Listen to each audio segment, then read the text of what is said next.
high by his inspirational and motivational speeches, is with us today. If I have to give a brief introduction, it would be a very lengthy speech actually for him because he has multiple elements in his profile. Sir is an internationally reputed trainer, a coach with over 12 certifications in psychology and leadership. He is bestowed with immense intellectual abilities, which he spreads like fragrance of lust. Let me at this juncture say he is the foundation of Destination Success. And I would like to say about his wife, she is equally shouldered by so many responsibilities from him, Dr. Sunaina Iqbal.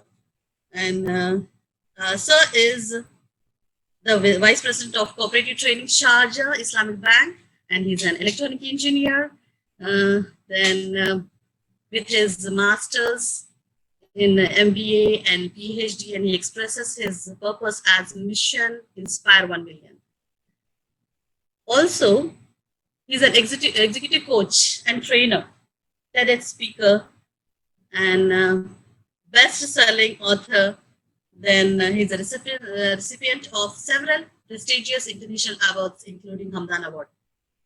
As a motivational speaker, he has joined us today. So over to you, sir, for the session, what makes winners different? Thank you, Sister Shehbanu. It's a pleasure meeting you again. It's been a while, and thanks for the lovely introduction. I'll tell Sunaina that you referred to her as well, yeah? Thank you, So it's a pleasure to be part of this awesome set of initiatives from ASAP Tutors. Mr. Om Prakash is a dear friend. We met recently, but we connected. For he's a person who shares similar values with me. When people were all quite concerned about the COVID situation and shrinking salaries and mounting losses, they very gregariously offered free crash courses for students in the last couple of months. So that's a great initiative from their side. So I said, wow, good friends to have. Because at the end of the day, as Sister Shehbanu was talking about the credentials, none of these credentials matter if we don't use it to make a difference in the lives of others. If we don't extend every single bit of knowledge and skill and energy that we have to contribute towards others, I think all those are insignificant things which will move on with us. Yeah, so just because they had come up with this wonderful gesture before I talk, there was this amazing TED talk which said that there are two documents which are important in our lives. Number one is the CV, the curriculum vitae. So what do you write in your CV? You write about your professional title, the certifications that you've taken, the awards that you've won. In fact, Sister Shehbanu was sort of reading out my CV. Yeah. And the CV keeps getting updated. Each time you have another achievement, you reflect that on your CV. The other document is called a eulogy, EULOGY. Now, this eulogy is very strange. It's not written by you, it is written by somebody else. And it's usually written when you're lying stone dead. You can't contribute to your eulogy. And in your eulogy, nobody says, oh, this guy has won an award, or this guy has, taken a certification. All those are irrelevant in a eulogy. In a eulogy, you always write about, how good a father I was, how good a son I was, how good a husband I was, and what I did to support and help those in need. In fact, eulogy is all about those things that I do without expecting anything in return. So to my young friends and the parents have joined in as well, it's a pleasure to have you all on board. Okay, let us teach our children and let us teach ourselves to focus on both these documents. If you focus only on the CV, there is a problem. Okay. But when you focus only on the eulogy, I've seen people do that as well. They spend their entire lives, their entire resources, the entire time in service of others. Well, that is a concern because we also have responsibilities for our own selves and for our loved ones as well. So we need to teach our kids to have a healthy balance of these two. Okay. Now, some of you must be wondering what makes winners different. Okay. Now, who is this guy to talk about winners? Yeah. Most of you know us. I could see a lot of familiar faces.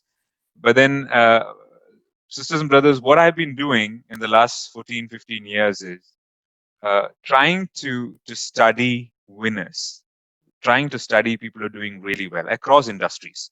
So I've been working with students for the last 10, 15 years, trying to understand why some students do better than others. I've been working in the corporate space, trying to see why certain people keep getting bonuses, keep getting increments, okay, while some others are asked to leave, while some others sort of languish without progressing. Even in the corporate, in the private sector, for example, in any industry, you've got some organizations which are doing really well with profits, amazing market share, some of them which are about to close, and a lot of them in between. So the number that interests me, let me put that in the chat room. The number that interests me is 5 is to 90 is to 5. Okay. Now, what do I mean by this number? In every class, you have probably 5% of students or the teacher's pets, right? Who are getting all the A pluses and doing extremely well. Go on to the football field. Again, you've got 5% who are really, really doing well. Okay. Getting into the national league and the international league. And in every class, you also have the 5% at the very end, always having problems. Parents are being called to meet the principal, threats of being kicked out of school. And you have that 90% in between who are just chugging along, average performers. So what I've done is I've looked at that top 5% and I've tried to understand as to what is it that they do differently? What is it that they think differently? What is it that they believe differently? So the whole objective is to pass on that understanding that I have with you. Now, some of the things that I'll tell you today, this is a disclaimer, okay, will be against popular wisdom that goes around on social media. Like, I'll give you an example. Quite recently, the 10th grade marks from my home state of Kerala were announced. Okay. And I could see varied reactions on social media. Some of them are saying, "Oh, all those students who got A plus, great job." Okay. Some of them said, "What is the big deal in getting an A plus?" Okay. So I engaged with them. I said, what do you mean?" And they said, "If you do that, then you're discouraging those who did not score an A plus." I said, "Then you're not doing it the right way." Yeah. You don't have to belittle those who are getting A pluses just to make sure that others are not discouraged. You can always tell others, "Guys, there are a lot more opportunities, lot more opportunities." Okay. And if you keep trying hard, if you keep trying different strategies, you can also reach there. So effort and achievement should never be belittled. Effort and achievement should never be belittled. So I'm speaking as a psychologist. I'm speaking using data. I'm not speaking from my common sense or the limited exposure that I have. So some things that I might tell you might be slightly different from your point of view. So my request is, rather than challenge it immediately in your mind, okay, just listen and try to see whether there's any truth in what I'm saying. Yeah, and when you try to look out for evidence, it'll work out. Okay, so that's the promise. We started on time. We plan to go till to 4 o'clock. Okay, and I'll try to finish my blah blah blah as soon as possible so that we could open the floor for questions and move on. Okay, now what makes winners different? Winners in school, winners in the corporate space, winners in the private sector. In fact, the variables are quite similar. And today I want to focus on mostly 3 variables. Okay, one is ambition, the second is belief, and third is strategy. And I believe that if you really understand these attributes and you try to change your mindset and actions accordingly, then all of us can get into that 5%. All of us can get into that 5%. Because guys, this goes out to my young friends. Okay, I'm a person who honestly believes that we all can be much more. We all can be much more, much more. And I've seen it with my own eyes. Your current performance does not define you. You can be much more. Yeah. The equation that I love to use is performance is equal to potential minus interference. I'm not showing you a slide because I want you to see it in your mind's eye. Performance is equal to potential minus interference. Your potential is unlimited, but your performance might be mediocre. And why is that happening? Because there is some interference. Now, this interference could be within you, like lack of confidence or lack of ambition. Okay, or this interference could be around you. Maybe parents are not being supportive, even though they love you. Probably they're doing some counterproductive things. Maybe teachers are not being supportive. Maybe, the opportunities that you have around you are sort of crippling and they don't support you. And that's the reason your performance will go down. So our objective is to remove those interferences so that each one of you can live up to your full potential. And I've seen kids do that, from average performers to great performers, from mediocre performance to amazing performers, from those who have been losing all the time to those who have been winning all the time. We have it in us. Each one of us have it in us. I think the whole quest is to find out that interference and to shoot it down, to ground it down, to destroy it, to set it on fire. Yeah, so that we all can rise up to our true potential. So that's the objective of my session today. I would like to start with a small quiz. Yeah. If you ask me, uh, what is that first thing, the most important thing that makes winners different? Let me ask you a question. Do you know the title of the World Cup theme song of 1998? Anybody? You can type it in the chat box.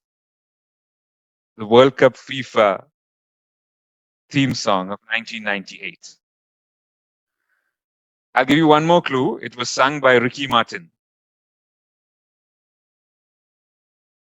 No? You can type it in the chat box if you know the answer. Now, why am I making this a big deal? Because this was voted as the best anthem of all time. The best football. Hey! Ali Mohammed Zijan, thank you. Okay, Ali Mohammed Zijan, thank you. Do you remember the lyrics? Do you remember the lyrics? And the most popular anthems of FIFA ever. Yeah. Now the key line that I want to extract from the lyrics is, "Do you really want it? Do you really want it? Do you really want it?" Okay. So what makes winners different is winners really want to win. Winners have got that burning ambition to win. They walk into a class, they want to learn well and they want to perform well and achieve well. They walk onto the football field, they want to learn well, perform well, and achieve well. They start working for a voluntary organization, again, they want to be the best there. They start supporting their parents in a function, or there's a party going on at home. I'm talking about the good old days. Yeah, even then, they want to be there, they want to add value, they want to be significant. It's that burning desire to do well. So the question we have to ask ourselves is, how much of the desire do we have to become the best in whatever we do? Let me tell you a true story. I was once invited by a social organization to conduct a leadership training for students, the same age group, grade 8, grade 9, grade 10. Okay. So I asked the organizers to buy and keep some nice trophies, gold colored trophies at the entrance. Now, at exactly around 8:50, while I was fiddling with my laptop, arranging the screen, students started coming in. Okay, and one very lean, thin guy, he took one look at the trophies, and then very meekly, very timidly, he came up to the trophies and said, "Sir, who will get these trophies?" Yeah, I told him, "Why? You can get these trophies." He said, "Really?" I said, "Really? Yeah." He said, "What do I have to do?" I said, "Well, listen well, participate in the activities well, learn well, perform well, and you'll get them." He said, "Okay, I really want to get them." And he went on. And all through the session, I could see that his eyes were on the trophies. Now, I started my session by telling people the importance of really trying hard to win, not just winning, because winning could depend on a lot of variables, but really trying hard, giving your best to win. And I told them, today, if you try to be the best, try to really do well, you might get these trophies. These trophies are special. You can go back home clutching one or two of these trophies. Okay. And I thought it was inspiring. During the first break, one guy, slightly plump, he was one of the attendees. He just very boldly, not like the first guy, he very boldly came up to me, walked to the table, picked the trophy, and said, "China Mart?" So I said, "What?" He said, "China Mart?" He had that look on his face. So then I asked him, "Hey, it's not about where it's from, it's about what you have to do to win this trophy." And then he looked at me and said, "To do all this and to get a 5 dirham trophy?" So I was like, "Oh my God." What did his parents and probably his teachers or his friends and people around him do to make him, have such kind of cynicism towards winning? So now my young friends were already in this chat room, already in this webinar. My question is, when you have exams coming up, when you have competitions coming up, when you have entrance coaching, entrance exams coming up, when you have challenges coming up, what is your attitude towards that? Is it about, I want to win it? I want to get it? I want to be the best? Or is it like, Faidarum? Because if that's the kind of attitude you have, then you have a problem. Because I'll tell you, at the end of the day, when the prices were being distributed, the guy who was really, really enthusiastic to get them, I could see that he walked home with 2 of those trophies, while the other one was nowhere to be found.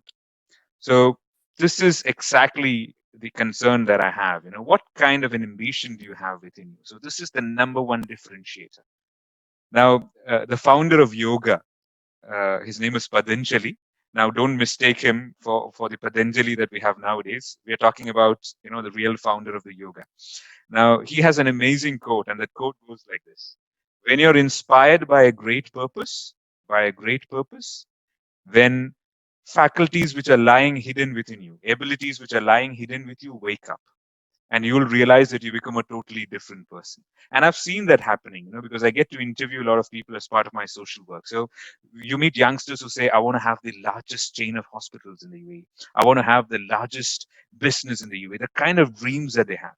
And the moment they have the dreams, you can see it in their eyes. You know, that's passion. That's passion. Just because you have an SLR, that doesn't mean that you're passionate. You know, it means passion stands for, the Latin word passion stands for burning.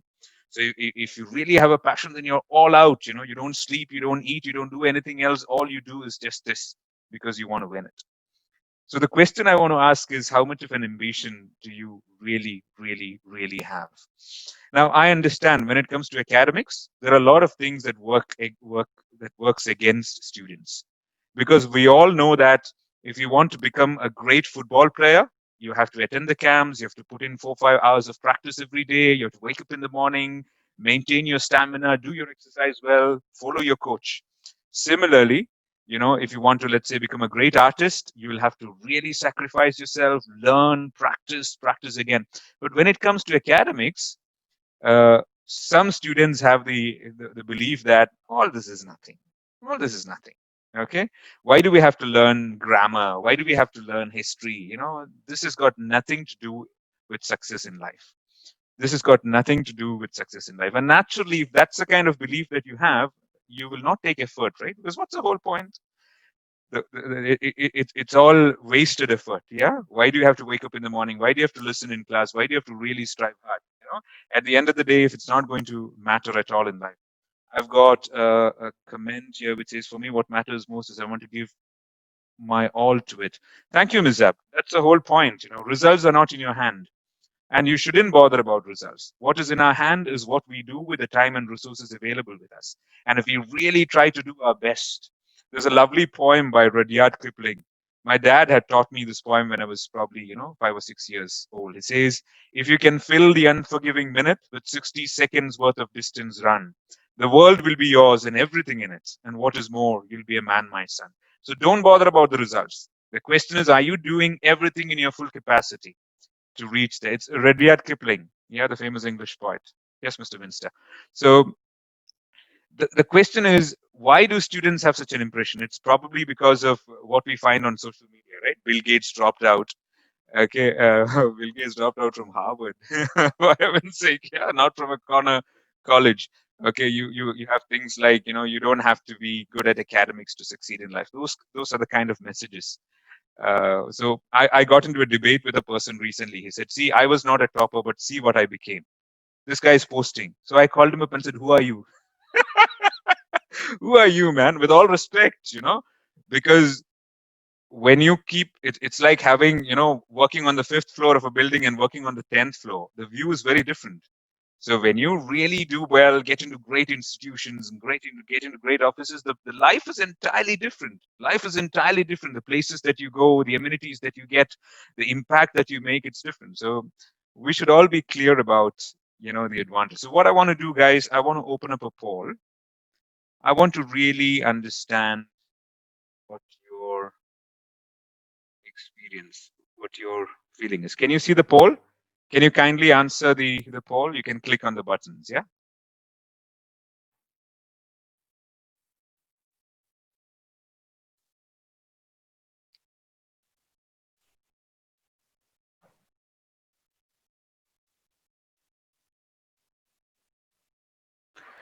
I can see that approximately 70% of you are agreeing that it's important to study hard and score well. It's extremely important to study hard and score well.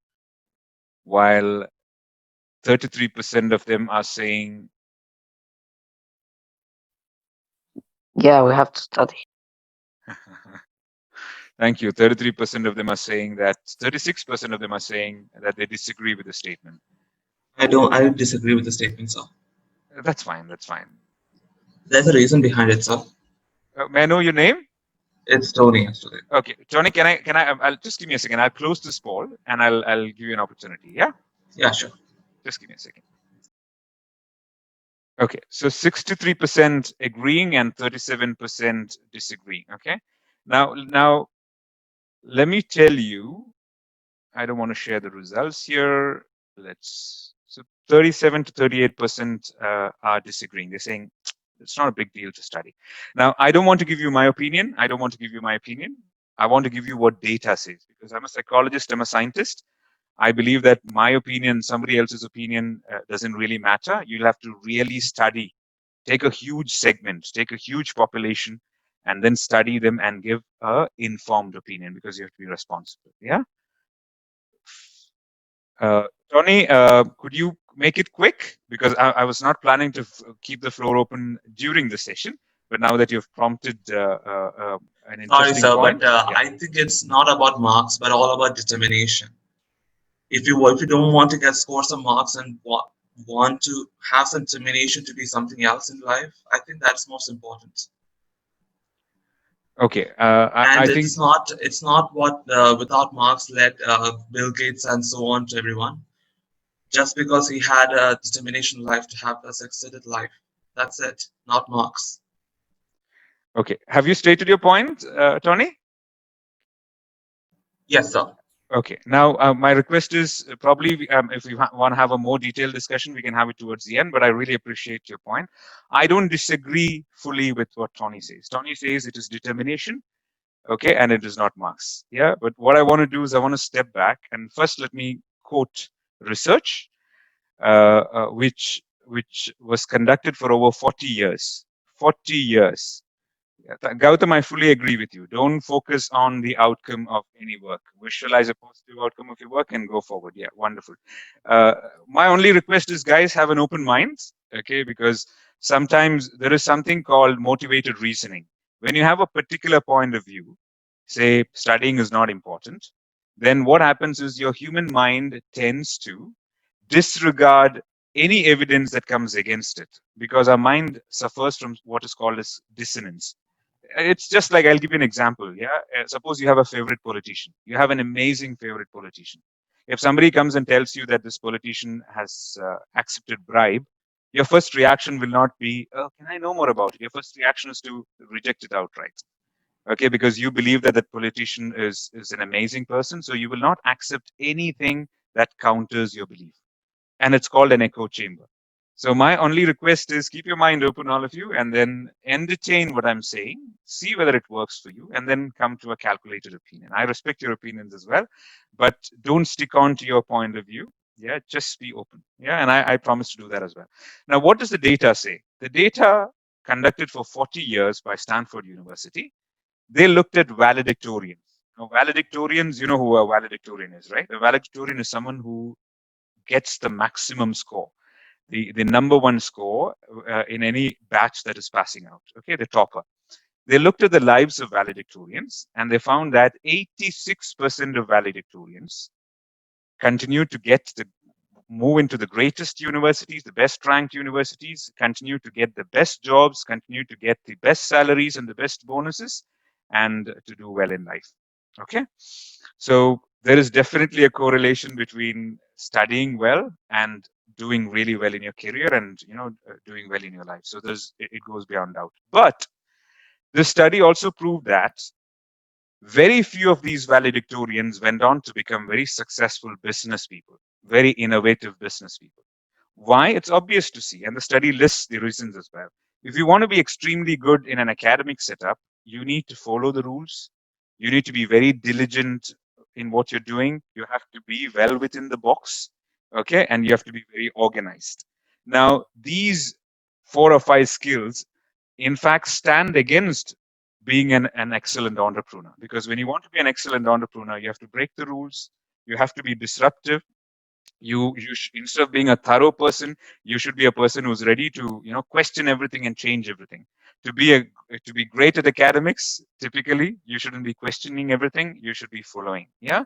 So very few of these valedictorians became uh, amazingly rich, amazingly successful entrepreneurs and business persons. But now listen to this. But if you look at the percentage of those who were not doing well in academics who became successful entrepreneurs, the ratio is 0.001%. 0.001%. And for us, it would be, being a mathematician as well, I think it would be suicidal to focus on that 0.001% just because they're visible. There are so many of them, millions of them who didn't perform really well, who struggled in life without able to find a firm footing in life. So if I want to advise my child, I've got an older child who's in grade who's doing his first year medicine, and a younger child who's in grade 7. I would tell them that academics is extremely important.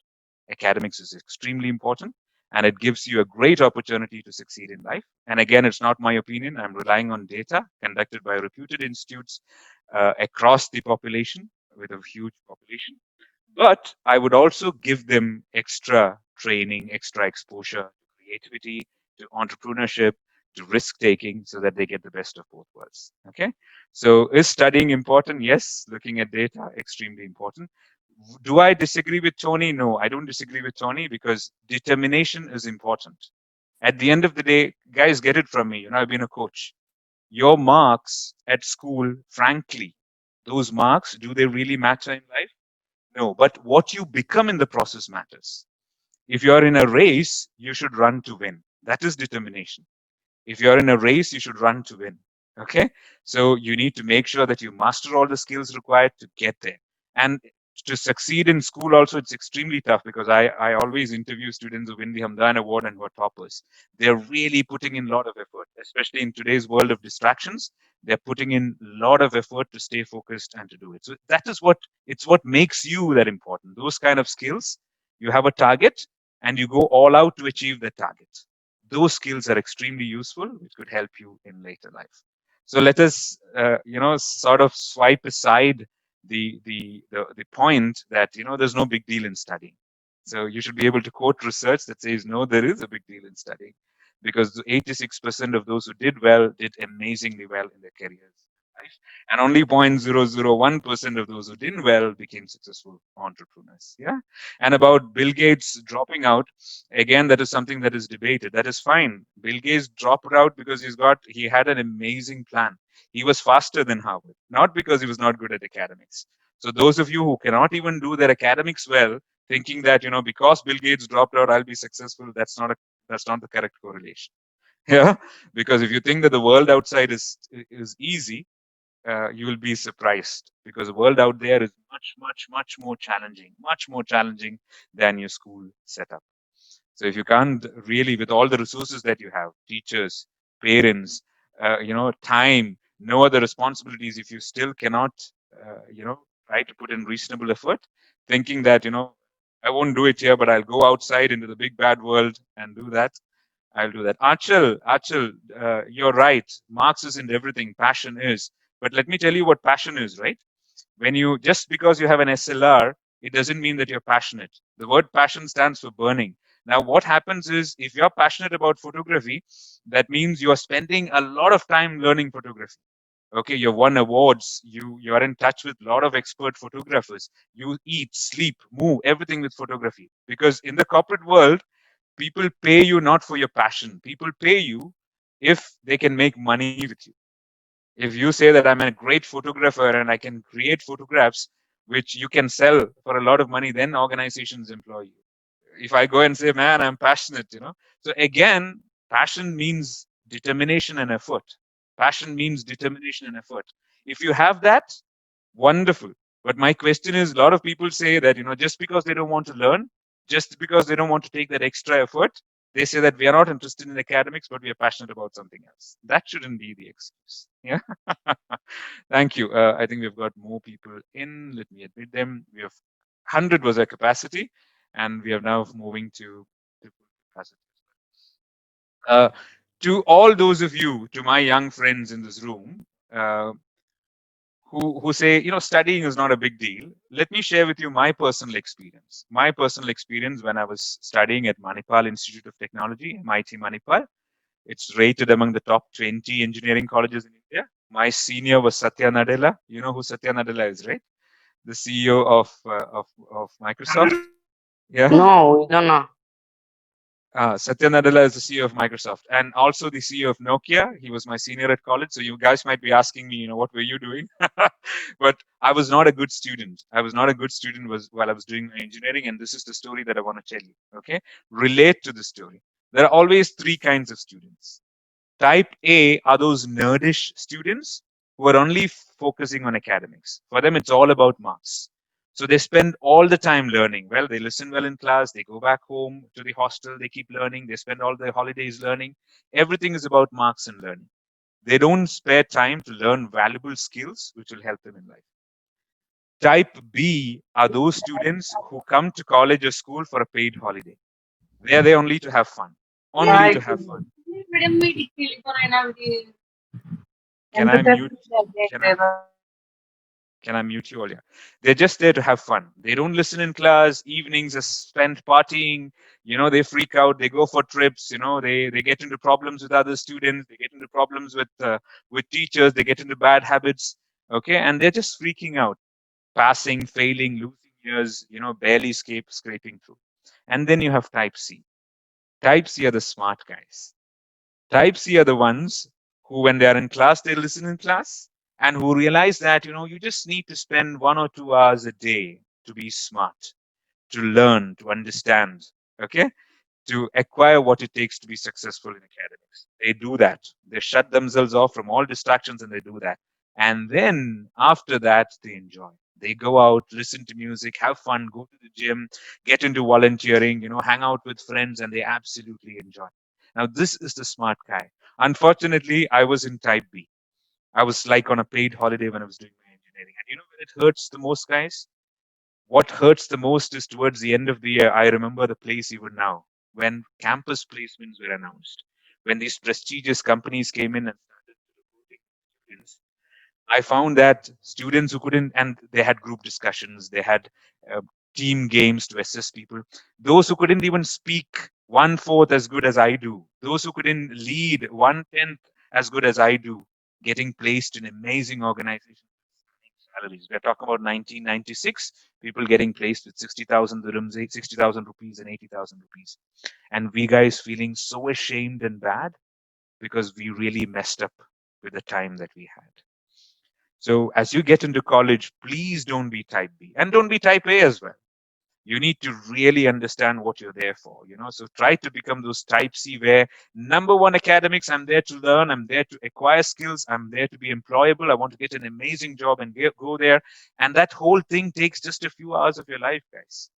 And the rest of the time, get into productive fun, So this is the whole focus that you should get into to become Type C. This is my whole dream.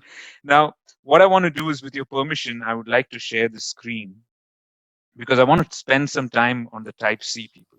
Okay, if any one of you are currently in class, currently in college, like Type B, where it's all about, I'm enjoying, I'm having fun, especially students born and brought up in the UAE, when they go to hostels abroad and when they get the freedom, they get into Type B.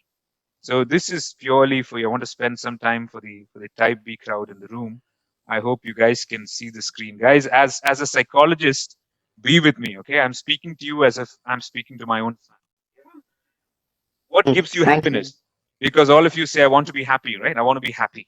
Yeah, this is what you guys think. What gives you happiness? This is what scientific research shows. Pleasurable emotions, yes. Freaking out, singing a song, going for a trip, hanging out with friends. All that, yes, makes you happy. What also makes you happy is engaging work. By engaging work, you mean doing something that keeps you fully occupied, that you forget time passing, like learning a musical instrument, trying to crack a particular problem, doing a kind of experiment, trying to learn something that you love. That gives pleasure. Building great relationships,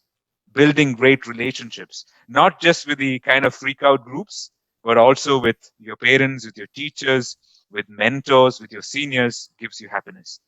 Achievements give you happiness, guys. What makes you more happy than, falling down on the ground after having, run a very, very, very hard race, and you're sweating all over, and you know that you've won, and then you're lying on the ground, because you know that you've won, and people are celebrating. Guys, somebody who's annotating the screen, can I request him to kindly stop that, please? Because you're disrupting the experience of everybody else. Not a cool thing to do. Yeah? Please stop annotating the screen. Yeah? And then the final thing is meaning. By meaning, you get happiness when you serve other people. So when you become a doctor and when you help those in pain, when you become an amazing engineer and then you design something for the community, when you become a great businessman and then you use that money to help others in need, that's what gives you happiness. Unfortunately, the type B focuses only on pleasurable emotions, and they're only getting maybe 1/10 of the happiness that is due for them. So please don't do that. And guys, please be with me. If any one of you are in type B and any one of you are planning to be in type B in college, understand this. Every human being has got 6 needs. If you don't satisfy these 6 needs, you will not really be happy. The first need is certainty. Certainty means Grade 7. you need food on your table, you need health, you need enough salary, you need things to take care of yourself. Extremely important. Without certainty, that's what your parents are facing right now. What is going to happen to COVID? Will we lose jobs? Will we lose salaries? That's really freaking people out. So certainty is important, for which you need a great qualification, a great degree, great marks, great university. Uncertainty is important. You know what uncertainty means here? It means fun. Sometimes you need to have some fun as well. It's not just, always have a certain life. That's why you enjoy going on roller coasters and, going for trips and having fun. We need to have that excitement. You need love and connection. You need respect and significance.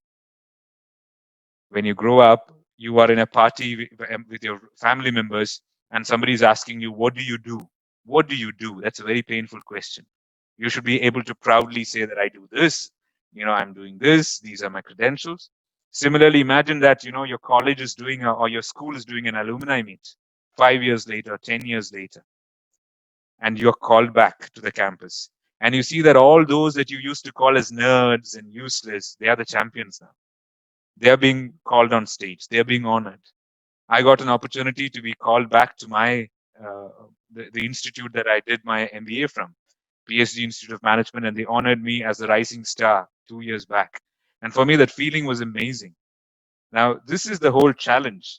Okay. So growth is important. Everybody needs to feel that they're growing, learning new things, being able to do new things, and finally, contribution. You need to be able to serve others, help others in need. Now, if you focus only on uncertainty, the fun element, I want to have fun, I want to freak out, then what happens is that for a while you'll keep having that fun. But then when the gong is sounded, when time runs out, you realize that you're not able to be certain. You don't have love and connection because you've lost the respect of your parents and people around you. People around you, the community itself, they look at you and say, who's this guy? No, yeah, he was that guy freaking out. There's no opportunity for growth and no opportunity for contribution. So please don't get into this. Just give me a second. I've got people waiting in the meeting room, 6 more. This more. And now, can I tell you something, guys? Purely from a psychologist perspective. If you live your life without living your full potential, without really doing what you can do, be it studying, be it playing on the field, whatever, then the problem that happens is that after a while, you start hating yourself. It's called self hate.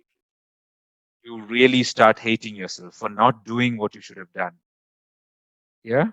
So that's a very bad stage to be in, where you really, really hate yourself. So don't get into that. Brothers and sisters, I don't think I have a way to to stop the person from annotating, but my humble request is that is disrupting everybody. So yeah, would request you to not doing that. Thank you, Gautam. Kabir has said, I would like to share my experience. I just studied BCom. I started career, very qualified. They're working under our team. Okay. Brother Kabir, thank you for sharing your experience. Brother Kabir is saying that he did his BCom and he also has a lot of people who are more qualified working under him. You're talking from your experience of having a domain. Okay. Uh, there are people who passed out from good institutions. Okay, they might not have started companies, but the kind of life that they have. I, for example, had an opportunity. I've traveled to around 46 countries. Okay, on business class, traveling to conduct trainings. Staying in the poshest hotels. So let us not belittle by saying, I didn't do. I just have a BCom, and there are people who studied more than me employed under me. Because then you're looking at those people alone. Which kind of institutions did they pass out from? What grades did they have?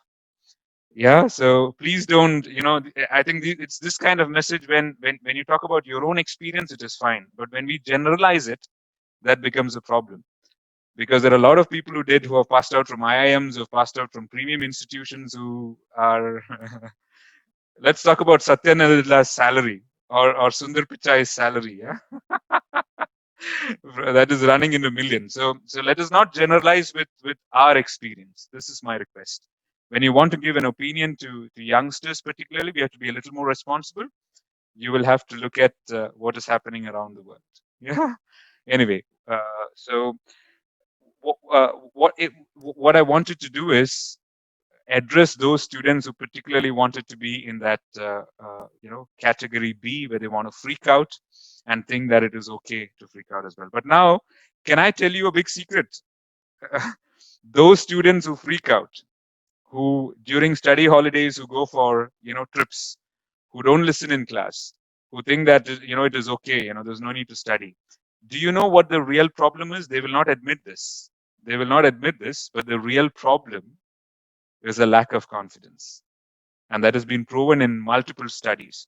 Because deep down they believe, because probably they didn't start listening initially, they didn't start learning initially. So after a while, they feel that, oh my God, I've lost touch. By the time you reach your first internals, I've lost touch. Then they believe that I won't be able to make it. The moment you start thinking, I won't be able to make it, they'll start freaking out more. Why? Because later, when they fail, they will not directly attribute it to themselves. Because if somebody fails, it's like, oh my God, you're dumb, or oh my God, you wasted your time. So that is why they say, I lost because I was freaking out. I didn't pass because I didn't study. See, it gives a great way to take blame away from you. Yeah. So this is one of the reasons why students get into that B category. So extensive studies have been done. So what we need to do is really tell students that, guys, it's okay. Okay, you can do well. You might not have done really well now, but there are ways to bounce back. There are ways to get back. So 99% of students who take studies lightly, okay, because I've worked closely with them for so many years, if you really sit down and ask them, the real reason for that is they don't believe that they can achieve. They don't believe that they can do it. So if you know that, at the end, something is not going to happen, what is the point doing it? So what we need to really work on. So let me come to the second attribute of how winners are different. The first one was ambition, that burning desire to win. And the second one is belief, confidence in themselves, confidence that they can do it. It might be tough, it might be challenging, I might not have the time, I don't understand, but I will get there. I will get there. I have it in me, I have the resources within me to get there. That kind of belief is what takes a student up. So I want to do my second poll. Now, the reason why most students are diffident, don't have the confidence, is because of the rubbish that we parents and teachers have sometimes filled in their heads. The rubbish that for you to be successful, you have to be born intelligent. For you to be successful, you need to have certain genes. For you to be successful, you need to have some inborn traits. So let me do the second poll. I want to get your response for this. To do well in academics, sports, arts, etc., You must have inborn talents and the right genes.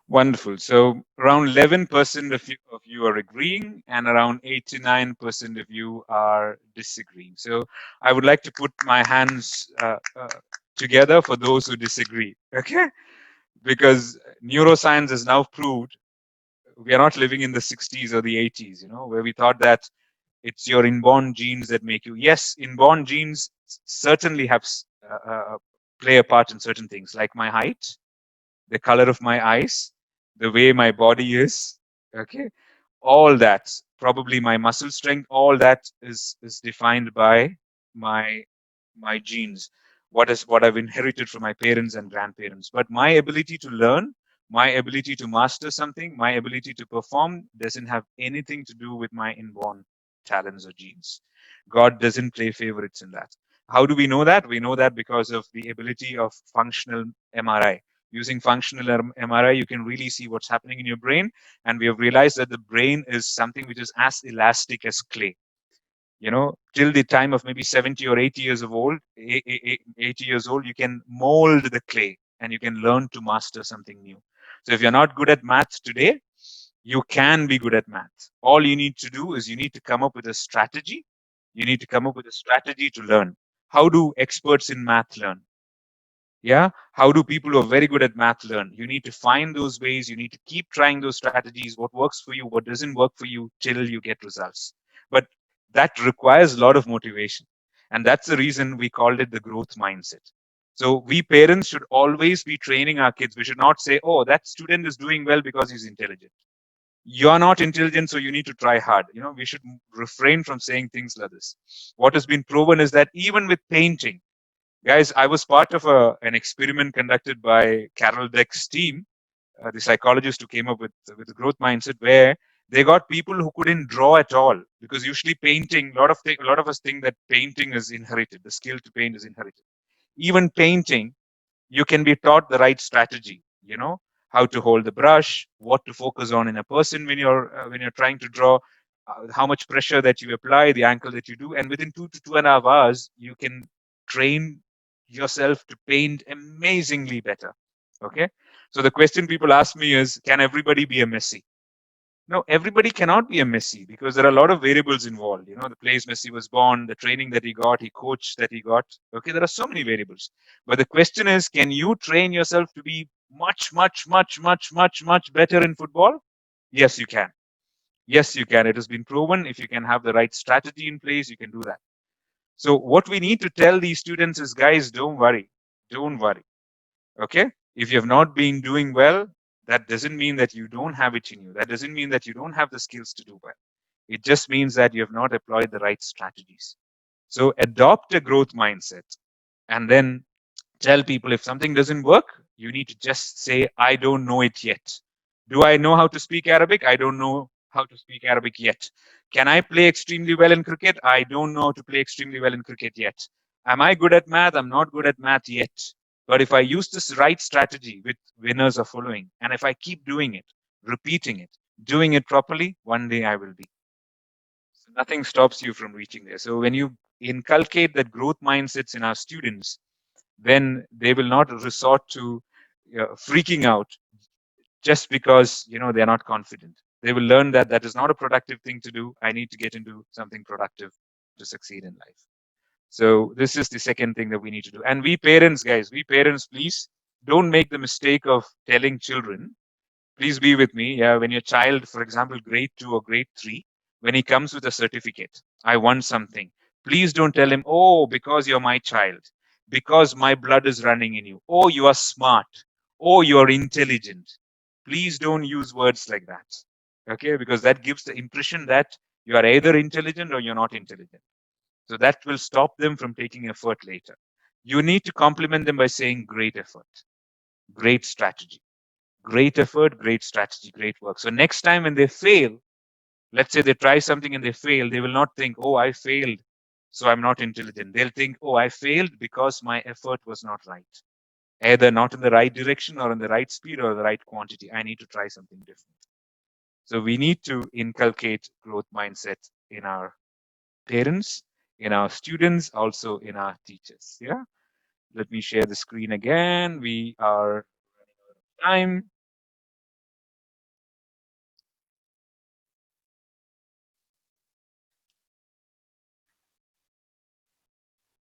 I've shared this with you.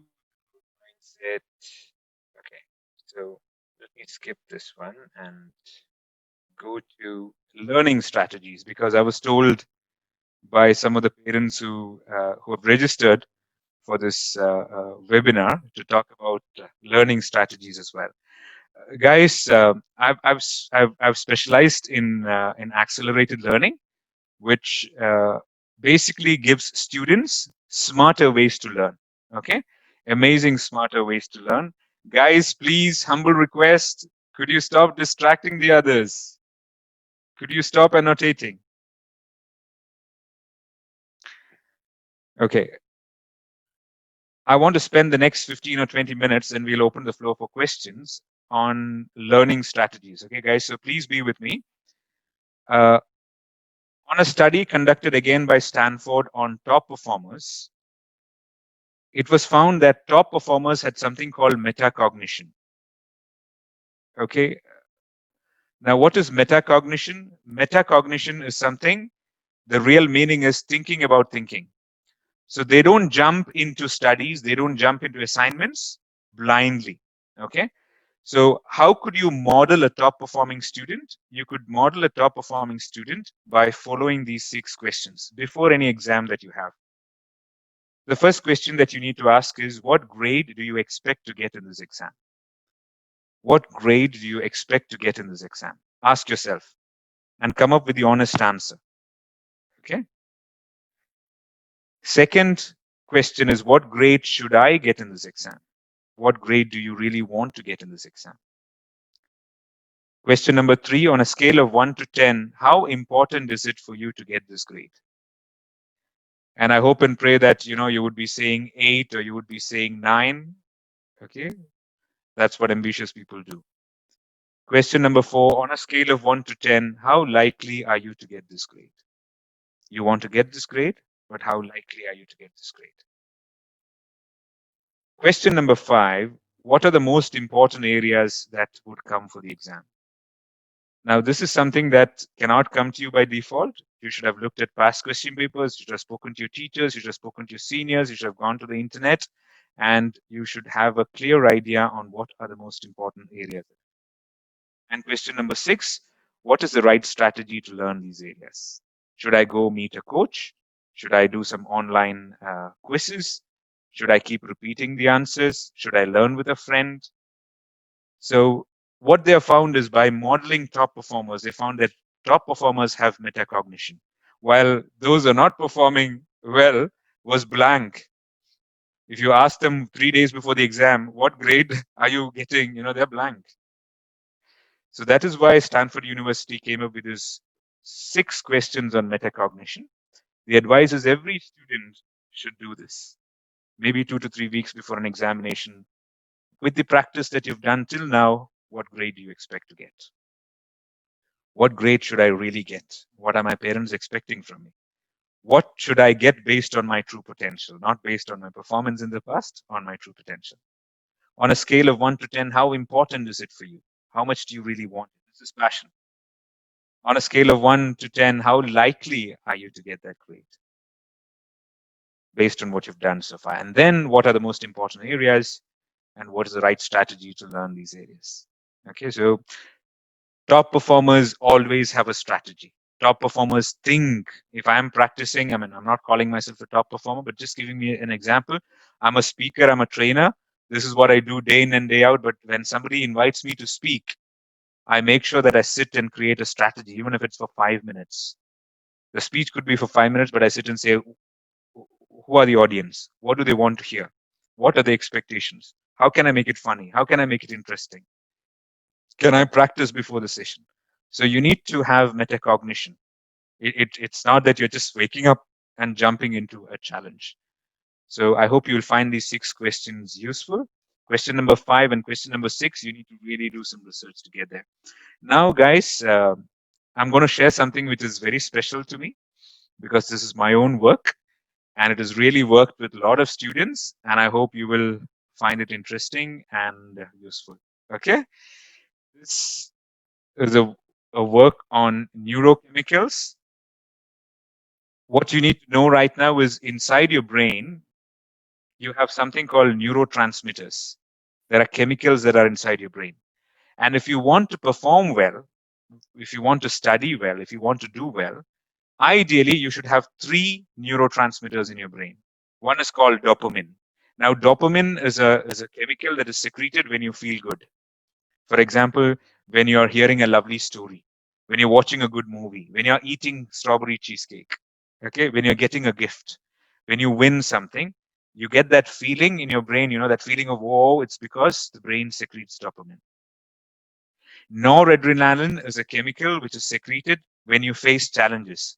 Like, for example, when you're driving your car and suddenly you find somebody coming from behind and flashing the lights, you realize that, you're in a danger. So suddenly that feeling that you get is called noradrenaline.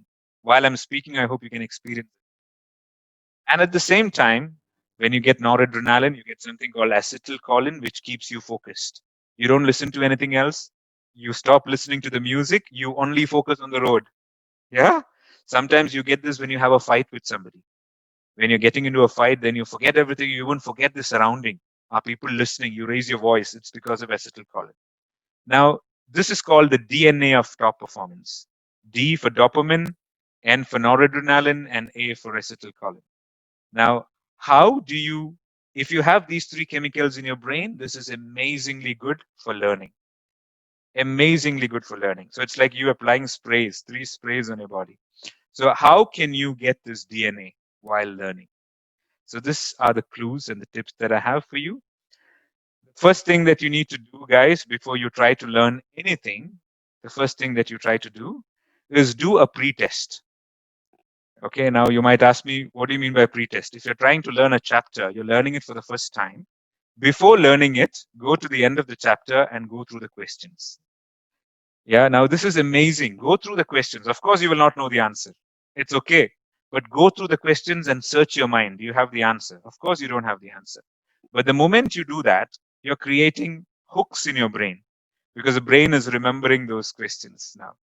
And the moment when you learn, automatically these questions will get latched, or the answers will be latched onto the hook. So you will remember them more. So never start learning anything before doing a pre-test on the same topic. And because you do a pre-test and you're being challenged, you don't know the answer, you get noradrenaline and you get acetylcholine automatically in your brain. You get that feeling. So that prepares you to learn. Okay. This is why, guys, you remember adventures. When you are in the roller coaster or something, you're able to avoid distractions. Unfortunately, most students get these chemicals when they're writing exams because they're not prepared. So that feeling when you write your exams, in fact, you should be getting them when you're studying. So this is a neuro hack that you can use to get that. And then choose just 2 to 3 pages. We call it stupid simple. Don't decide to study the entire chapter. Decide I'm going to learn only maybe half a page, or I'm going to learn only 1 page. Look at the clock and say, how much time will I need to learn this? So if your mind says, I will take maybe 20 minutes, set a target for yourself saying that I'm going to learn this in 15 minutes. Put a target for yourself. Automatically, the neuro hack works. You get a noradrenaline rush in your brain. Okay. And then once you have gone through the content, please explain it to yourself. Now, I don't know whether you do it. A lot of people do that because of common wisdom, but psychologically what happens is when you try to explain content in your own language, you start getting more meanings. You'll get meanings for yourself. It's not just reading text. When you try to explain, you use your own words, you use your own examples, and that meaning that is generated when you explain it for yourself pushes that learning into your permanent memory. It goes from your working memory and it goes into your permanent memory. So that's an amazing way of doing it. Now, after doing that, you have to do something silly. Okay. After learning, after telling yourself, please do a post test. Okay. What do you mean post test? Some of you make the mistake of reading and reading and reading. You think that you're revising. When you're reading and reading and reading, it doesn't improve your memory at all. What improves your memory is when you do a post test. Do a test again. So now when you do the test, you get the question. That information is picked up from your permanent memory onto your working memory once again. And then while it is there, it gets more meaning. And then it goes back into your permanent memory. It becomes stronger. So the best way to revise is to do tests. Okay. And not just reading and rereading. And now once you've completed that content of half a page or 1 page, you've done a post test. What you need to do is you need to celebrate. How do you celebrate? Don't go and eat chocolates. You need to stand up and say yes, or you need to say, oh, good job, or you need to say, I've done it. I know this sounds silly. When you do it in public, it looks silly, but try it out. Okay. You say, yippee, I've done it. Awesome. Great job. Because every time you do that, you get a dopamine rush in your brain. Now you have noradrenaline and acetylcholine because you did a pre-test, because you set a challenging time limit. Okay. And then after post-testing, when you got your answers right, when you celebrated, you got a dopamine as well. So you got the DNA of performance. This is an amazing neurohack which can help you to learn probably in 1/3 the time and also remember things very easily. Now, one advice that I have is when you try learning, please do interleaved learning. Don't decide to learn chemistry for the whole day or math for the whole day. Your brain has got something called as a novelty bias. That is why every time you see something on social media, you want to look at it because it is new content. So that's the reason you are addicted to the social media. You're finding new content. So study chemistry half of the day, study another subject the half of the day. Next, you come back to chemistry again.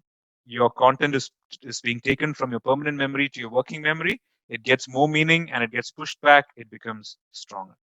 Okay. So these are amazing work. So please remember the DNA. I'll of course keep the floor open for questions so that you can ask questions and get more clarity. Strategies to stay focused. Nowadays, the biggest challenge is people get distracted. You have social media to blame, phones to blame. Guys, please understand that even when you don't have anything to do, please don't refer to your phone every now and then. I'll tell you why. Because when you keep referring to the phone, let's say it's a holiday, you don't have to learn anything. So every 5 minutes, you're referring to the phone again and again and again. Yeah. Now, the neural circuits in the brain sort of form a habit. So every 5 minutes, you get distracted. So every 5 minutes, your brain goes for a walk. Your brain keeps looking for something new. And because of that, when you are learning or when you're driving a car or when you're sitting and speaking to your loved one, every few minutes you start getting distracted, even if the phone is on. So what you need to do is decide that I will look at the phone, but maybe what I'll do is for 1 hour, I'll do my work, then I'll look at the phone for 10 minutes. This is much more productive, and this goes for parents as well, from a neurological perspective than every 5 minutes looking at the phone, because your attention is shifting and shifting back, which takes a lot of energy, and then your focus reduces, and then it gets into a habit which can be detrimental for you. And guys, this is an experiment that I tried, and it worked. Every time you're learning and you start daydreaming, for example. Now, when you daydream, it's okay to daydream. When you get your attention back and you say, oh, where was I? I want to study. What you need to do is keep a piece of paper and put a tick mark on the paper. Just put a tick mark on the paper. Continue learning. After 3 to 4 minutes, maybe you go daydreaming again. And then when you wake up and you come back again, put a tick mark on the paper. Just by noticing, you know what you're doing? You're from a psychological perspective, it's called being mindful of distractions. So when you be mindful of distractions, what happens is that automatically the number of times you get distracted will reduce with time. So when you keep doing this, I can challenge you. Day 1, you might have 25 ticks. Day 2, you'll have 20. Day 3, you'll have 15. The number of times you daydream will reduce. Focus on your breathing. Every day, of course, this is what yoga also tells you. Every day, do what is called as box breathing. Box breathing means inhale for 4 seconds or 5 seconds or 6 seconds, hold for 4 or 5 seconds the same time, exhale for the same time, and hold for the same time. Do box breathing for 1 or 2 minutes, 4 or 5 times a day. Does amazing things to your attention. Stops you from getting distracted. Exercise every day. When you exercise, you get endorphins in your brain. That's another neurotransmitter. And those endorphins help you to be focused. Okay, because your brain, when you're exercising, that means you're doing something important. So that focuses you. Sleep for 7 or 8 hours every day. Don't start a day without being mindful to say that today I'm going to study 1, 2, 3. These are my targets. Put a target, because having priorities help to focus your brain. Recognize your energy pattern, because for me, I work best in the afternoon, after my lunch and afternoon prayer. That's when I become most productive. For some of you, or most of you, it could be around 10, 11 o'clock. Look at your typical pattern. What time of the day are you most productive?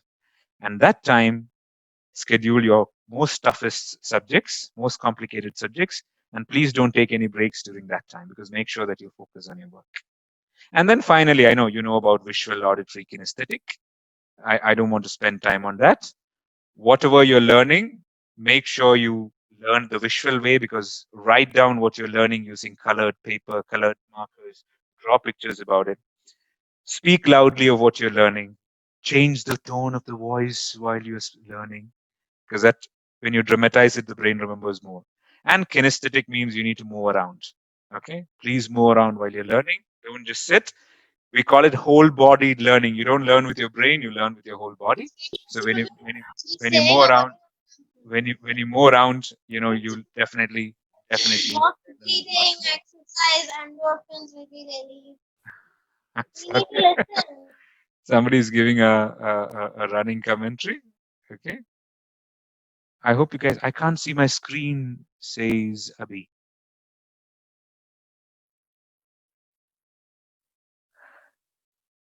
Okay.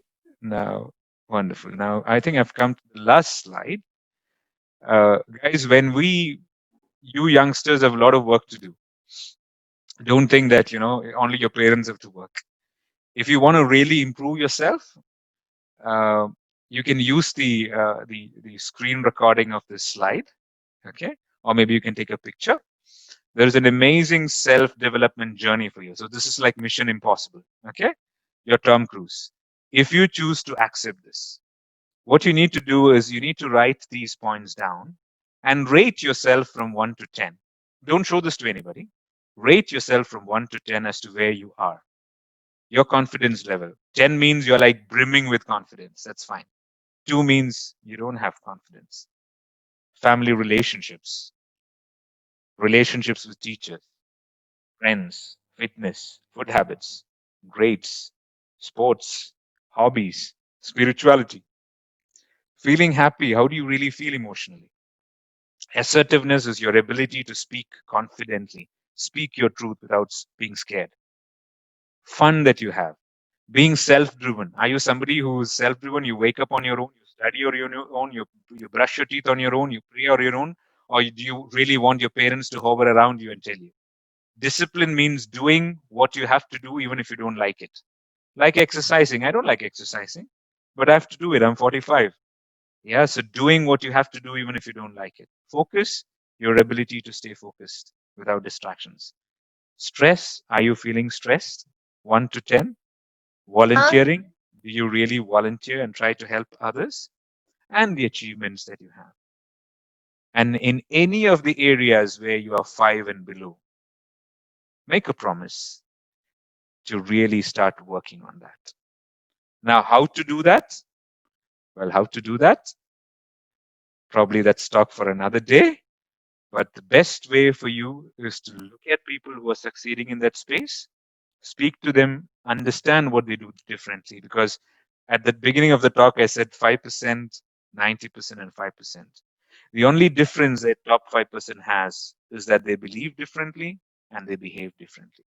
Nothing related to genes or nothing related to intelligence. So you need to start believing differently, that you can, that you have it in you, Okay, and then you have to start doing differently, and nothing stops you from reaching there. So yes, again, I'm speaking to you like how I would speak to Aman. Guys, it's an exciting time to be in, because a lot of challenges are going to happen in the world. You have the fourth industrial revolution with robots and machine learning trying to take away almost 1/6 of the jobs. And then you had COVID as well. So now things are going to open up. It's going to be a new normal. I was speaking to college students who are now in the final year about to pass out. They're going to enter a very challenging world.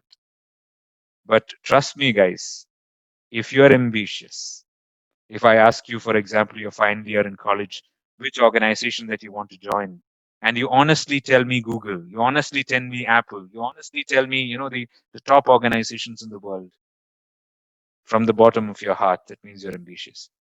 And if I ask you, hey, but do you have it in you to be there and succeed? And if your answer is, I think I do, and if I don't, I will get there. If I'm not able to do it, I will then learn what top performers are doing. I will adopt a growth mindset. I will try different things, one after the other, after the other, after the other, till I succeed.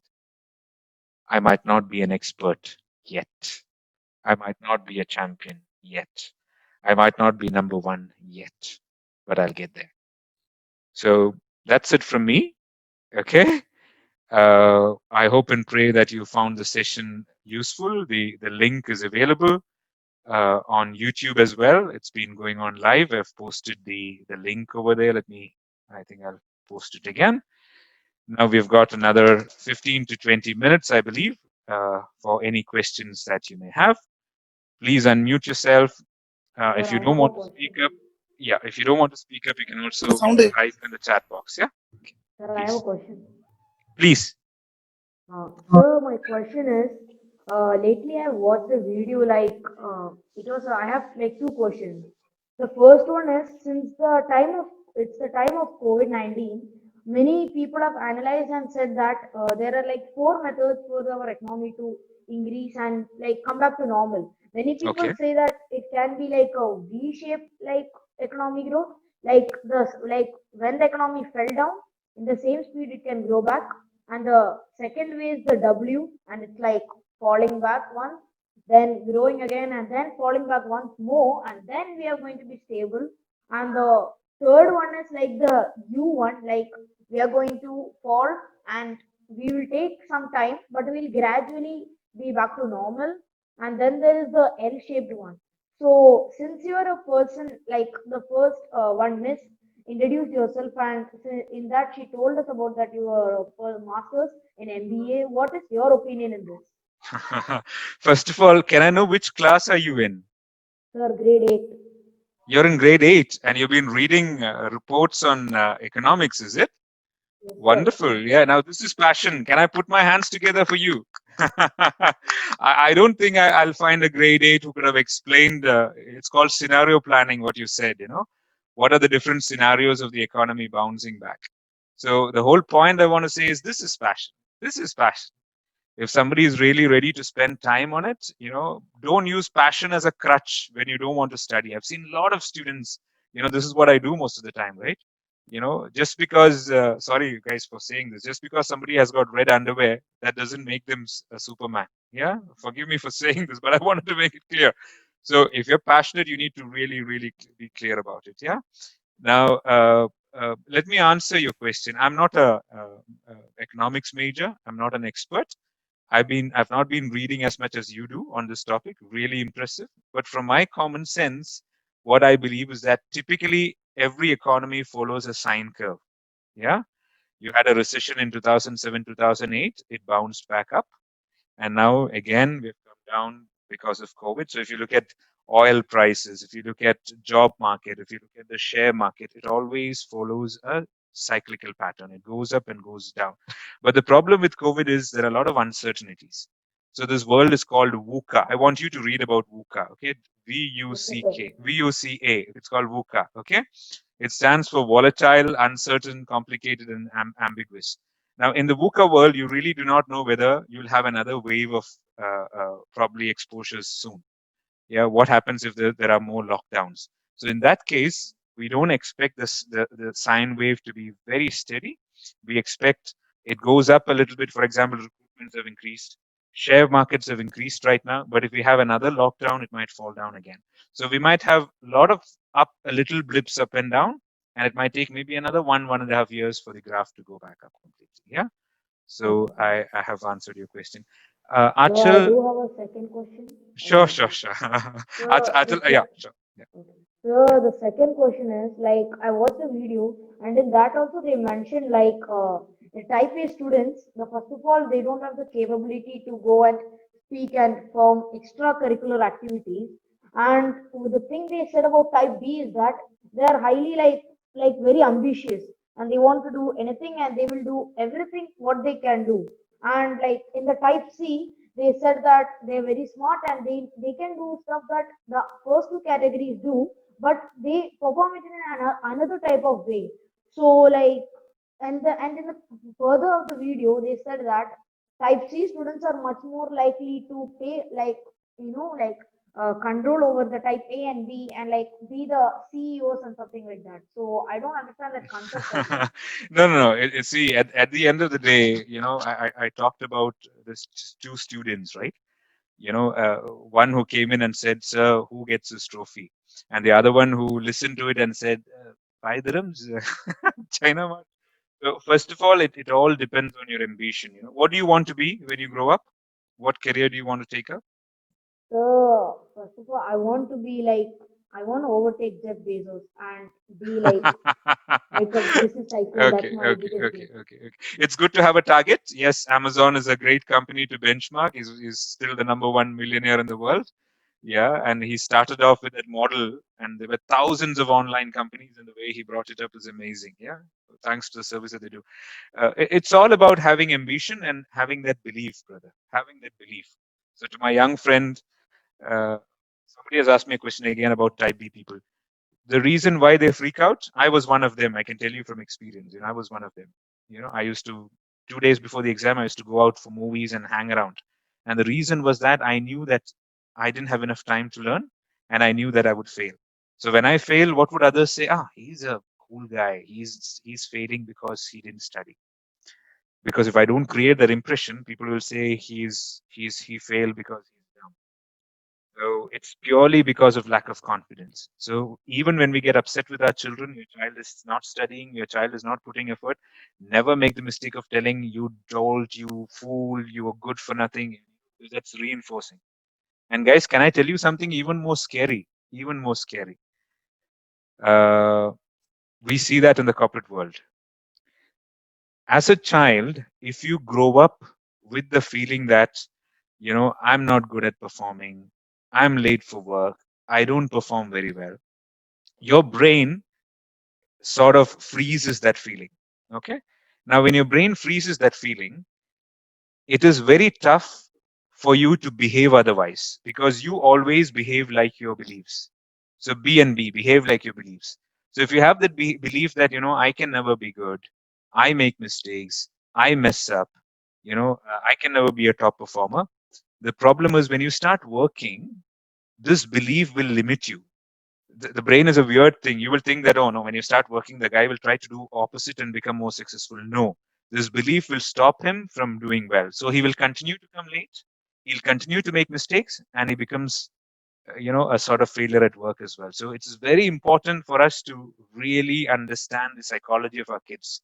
So we might admonish them, we might push them, but please make sure that they don't get these kind of paradigms in the mind. That is why the growth mindset happens. You failed because you didn't take effort. You failed because your strategy was not good. You failed because you didn't really try the way you should have tried. It's got nothing to do with their intelligence. Next time you change another strategy, you try to do what winners do, you work even more hard, you keep repeating, you'll get there. Okay. So I have more questions coming in the comment box. Sir, Sorry, yeah, I have a question. sure. I don't feel like working in big companies or any technical big companies or anything. I feel like becoming a farmer. Wonderful. What's your like? No, why not? See again, Mike. Can I know your name? Jerome. Okay, Jerome, you need to always ask yourself, why is it that you want to be different? Okay. So if it is sort of before advising you, this is what I do. You need to ask yourself if that comes from a feeling that, oh my God, I will not be able to get into a good organization. I don't have it in me to work in great organizations. Then you're wrong. We need to correct that. Okay, so I would not agree with you. I'll work on you to prove that you have it in you. Okay, if not today, you'll have it in you tomorrow. But on the other hand, if you think, oh, if I want, I can be in any great organization, but I choose to be a farmer. So then I'll ask you, what do you want to do in farming? Just to be a nondescript, a guy or you want to really come up with something phenomenal. Okay, be Yeah, I an want to be entrepreneur. a Yeah, really big farmer, like wonderful, really wonderful. famous. Yeah. Wonderful. Yeah. But then for that, you need to really know what is agriculture. You need to know the science behind it. You need to know the technology behind it. So after grade 12, you cannot immediately go on to become a farmer. You need to have a strategy in place. I had a friend called T.D. Joseph who did his MBA with me. His dream was to be a gemologist because his dad had a jewelry. He's from Pala, the south of Kerala, a jewelry which is 150-year-old, and he wanted to be a jeweler. He wanted to sit in his dad's jewelry. That was all. But you know what he did? He first did his graduation in gemology, then he did his MBA, and then he went abroad and learned gemology. So if you want to be an expert in your field, it's not enough just to take effort. You need to have the knowledge and the skills and the exposure. So plan to take up courses which can prepare you to become a great farmer. Okay, don't use that as an excuse to run away from studies. I'm not saying you're doing it, but don't do that. Sir, I Okay. have a doubt. Sure, sure. Sir, as a student, I tend to procrastinate a lot due to like lack of motivation. And I'm not able to manage time well, but I love learning and I love studying and all. But still, like I tend to procrastinate and I'm not like able to manage my time. What can students like me do? Okay. See, procrastination is the brain's way of, for example, when you want to do something complicated, the brain always tells you, no, there is something more interesting to do. Don't do this because this is a struggle. Because when you study, you're not getting the results immediately. Okay, you might get your results after maybe 1 year or 6 months or something. But if you watch Netflix, you get the results immediately. Or if you go and eat something, you get the results immediately. If you watch your phone, you see what I'm doing? So your brain wants results immediately, quick results. The brain wants to get that dopamine rush. That's the reason you're being forced to procrastinate. Now, one thing that you can do to procrastinate, of course, we need to clearly understand what the issue is. One clear thing is decide, for example, if you have said that today 9 o'clock I want to study, decide that I'm going to only study for 10 minutes. Even if you put a gun on your head, you will not study more than 10 minutes. I'll only study for 10 minutes. And after I study for 10 minutes, I'll take a break for 5 minutes. And I'll do whatever I want to do. Okay? So you're telling your brain that, oh, don't worry. The girl is not going to sit and study for 4 or 5 hours together and bore me to death. So what you can do is you can break down your targets, take more breaks in between, and do this. After you do that 10 minutes, I don't know, trust me, guys. Yeah. What you do is, yippee, wonderful, yeah, great job. Automatically, you get a dopamine rush. So you're sort of preparing your brain to do it. And let me tell you a big secret in life. Okay, a big secret in life. You cannot get motivated and then do something. That's not the way brain works. I'll give you a simple example about exercise. Motivation is something that doesn't exist every day. Some days you might get motivated, sometimes you might not get motivated. But this is a neuro hack, okay? It's a secret, don't tell anybody. If you're not motivated to exercise, what you need to do is you need to say that every day at a fixed time, 5 o'clock, 6 o'clock, fixed time, I will exercise for 10 minutes, only 10 minutes, just 10 minutes. I won't go to the gym. I won't put on my jogging clothes or whatever. Wherever I am, I'll exercise. Make it simple. Now, what happens is when you continue doing this consistently, your brain has got a habit. It says, oh, this guy is doing it continuously. That means from an evolutionary perspective, it is important for him. So automatically, you will start loving that. So you don't love and do. When you do consistently, you will start loving it automatically. You start getting motivated automatically without you even knowing it. That is why when you have newborn babies are a pain. They wake up 5 times every night. They pee all over you. You need to change the diapers. It is the work that you do on the newborn babies that makes the parents fall in love with it. It's not that, the moment the baby is born. That's why mothers, it is said that mothers love the baby more because the mother has gone through the pain of labor. And then when the mother wakes up or the father wakes up, when you start working, spending your time, spending your energy, you're sleepless, the brain thinks, oh, he's doing something for the baby. So that means the baby is important. So you start falling in love. Similarly, if you keep doing something in a structured manner every day, even if it is the most tyrannical subject that you have, without you knowing, you'll fall in love with it. Okay, now don't tell this. Wonderful. Okay, guys, we are slowly running out of time. Sir. Yeah. Okay. Hello, sir. Yeah, I can hear you. Yes, can you advise on what to choose for your future? Tough question. What's your name? Sir Achal. Achal, it's not a very easy question because you need to first of all choose something which is based on your strengths, and second based on your interest. What are you doing right now? Sir, I'm in 10th grade right now. Have you chosen the stream? Not yet, sir. It'll be Okay. happening after school opens, I believe. Yeah, but mentally have you chosen the stream? You've not. No, sir. This is my email address. There are a lot of free aptitude tests or aptitude tests that you can do from the internet for us. This is $10, which can really give you a good idea based on your strengths, based on your interests, and based on your competencies. Get in touch with me. I'll send some links for you where you can either do them free or the maximum will be around $10 Yes, or sir. What's something. your email, sir? I've put it in the chat box. It's sangeetibrahim@yahoo.com. Okay. Sir, I can't see it here. It's not come in the chat box. It is here. Or have you registered for this webinar? Have you registered for this? Yes, sir. Okay, I'll ask them to send an email out to everybody. Yeah, so you can get Okay, sir. Take a calculated decision. Don't take decisions like because my cousin did that or because somebody told you. You need to find a career that suits you. Okay, and that requires work. You need to analyze. Okay, sir. Wonderful. Thank you, sir. Pleasure. Ladies and gentlemen, would love to go on and on and on and on and on and on. But unfortunately, it's already 4. Yeah, we need to move on to other things. So, so I'm currently in grade 12. I haven't started any preparation for NEET. What is the ideal time to start preparing for NEET? So, Emma, can I tell you what happened to my son, Aman? Aman is currently doing his first year MBBS back in India. We didn't force him or we didn't motivate him to learn for NEET while he was doing his grade 11 and 12.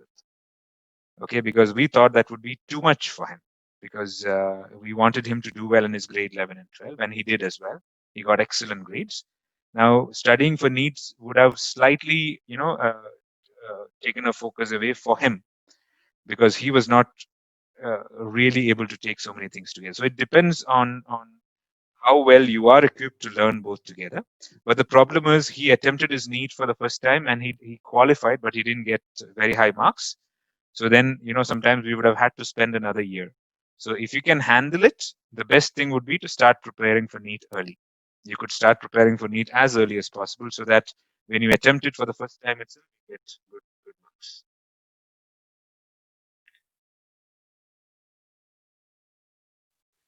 Okay, guys, I think I need to move on. Is Sister Shahabanu around?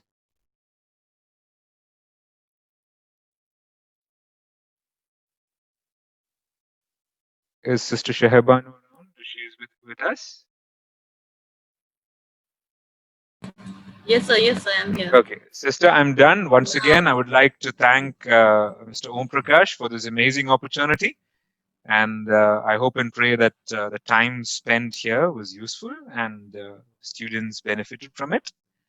And looking forward to associating with you in the future and reaching out to these students again. Okay, so thank you for that. Thanks a lot. Thanks for the feedback. Would love to get your feedback, guys. If there's any feedback or questions, please put them in the chat box. Thanks a lot. And I'll pass it on to the system. Yeah.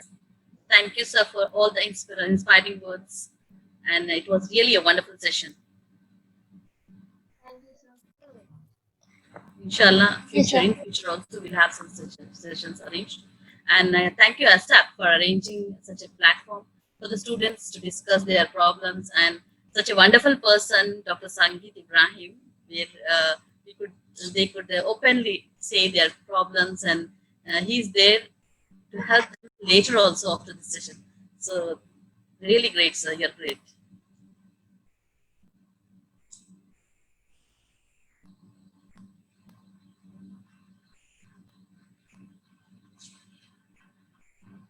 Sorry, can we close the meeting?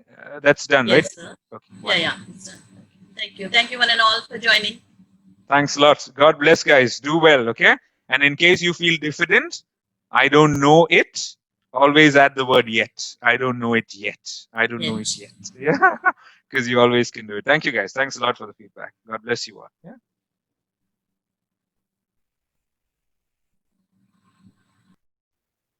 So